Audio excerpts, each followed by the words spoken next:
Qui dit « trisomie » entend « trisomie 21 » ou syndrome de Down.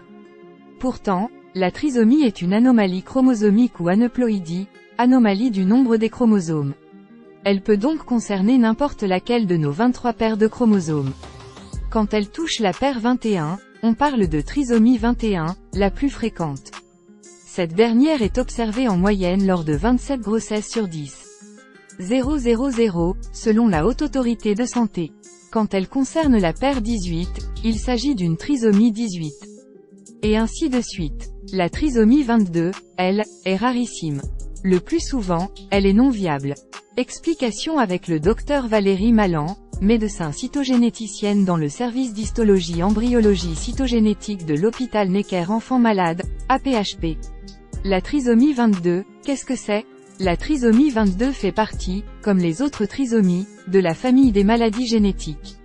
Un corps humain compterait, selon les estimations, entre 10,000 et 100,000 milliards de cellules. Ces cellules sont l'unité de base des êtres vivants. Dans chaque cellule, un noyau, contenant notre patrimoine génétique avec 23 paires de chromosomes. Soit, au total, 46 chromosomes. On parle de trisomie lorsqu'une des paires ne possède pas 2, mais 3 chromosomes. Dans la trisomie 22, on se retrouve avec un karyotype à 47 chromosomes, au lieu de 46, avec 3 exemplaires du chromosome 22, souligne le docteur Malan. Cette anomalie chromosomique est rarissime. Moins de 50 cas ont été publiés dans le monde.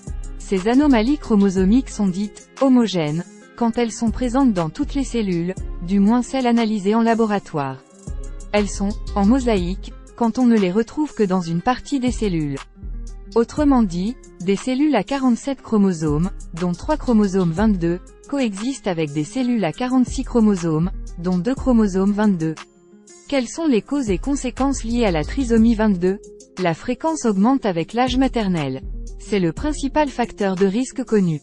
Dans la très grande majorité des cas, ça va se traduire par une fausse couche, explique le docteur Malan.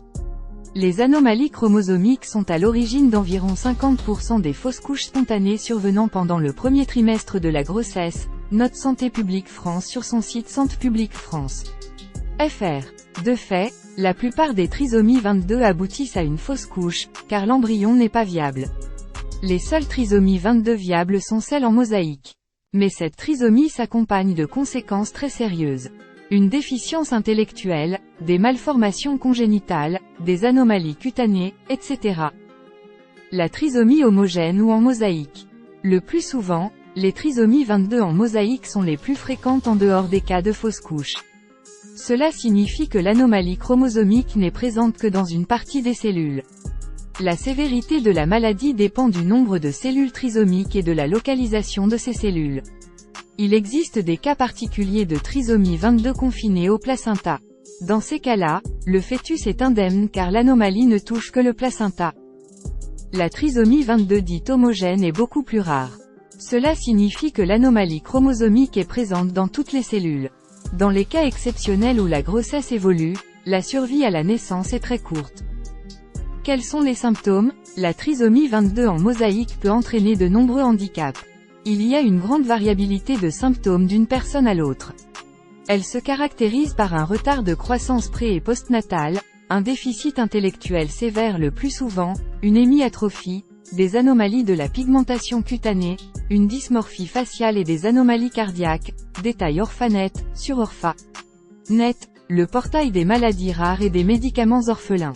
Une perte auditive et des malformations des membres ont été rapportées, ainsi que des anomalies rénales et génitales. Les enfants concernés sont vus en consultation de génétique. Le diagnostic est posé le plus souvent grâce à la réalisation d'un karyotype à partir d'une biopsie de peau car l'anomalie n'est pas retrouvée dans le sang. La trisomie 22 s'accompagne souvent d'anomalies de la pigmentation qui sont très caractéristiques.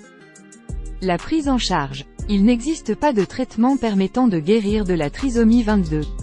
Mais une prise en charge, multidisciplinaire, permet de gagner en qualité de vie, et augmente aussi l'espérance de vie.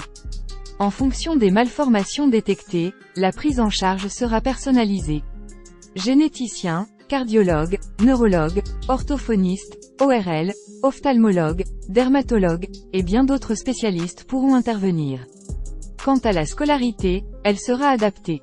L'idée est de mettre en place un accompagnement au plus tôt, pour développer au maximum les capacités de ces enfants. Comme pour un enfant ordinaire, un enfant atteint de trisomie 22 sera plus éveillé s'il est davantage stimulé.